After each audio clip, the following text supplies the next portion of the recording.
Panginoon ay talagang maraming mga paalala kapag ang isip natin ay magulo, ay natin magaling. Kasi pagka hindi ako natin ng isang beses, parang pati yung spiritual kong kalakasan, nanihina, parang gusto ko, sundali, gawin nila ng malaking.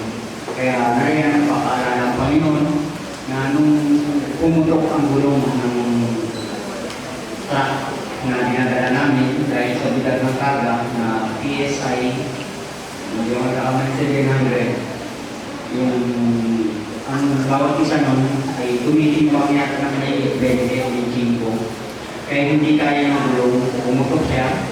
At nung ginakan namin, ang sabi ng kasama ko, baka mo na sa ilalim, saka yung driver ng doon, inaalalayan nila yung gulong. Tapos biglang natanggal yung jack dahil sa sobrang bigat ng karga. Akala ko, naiikit sila. Buti na lang ako, nakalabas din sa truck. Kaya na yan na nagpapaalala ng Panginoon. Kasi kinabukasan, linggo, iniisip ko rin na hindi magaling. Kaya lang, nandiyan talaga yung paalala niya na hanggang yung pag-iingat niya na hindi kami na-disgrasya. Kaya nga yan, linggo na ito, nakapag-attend ako. Pero kanina, halos hindi na akong kabangan dahil sa pagod. Kaya kasi ang hirap pagod sa lang. Buti na lang, binibigyan pa ako ng pisikal na kalakasan ng Panginoon. Kaya nga, kaya sa kanya lamang ang pinakamarami.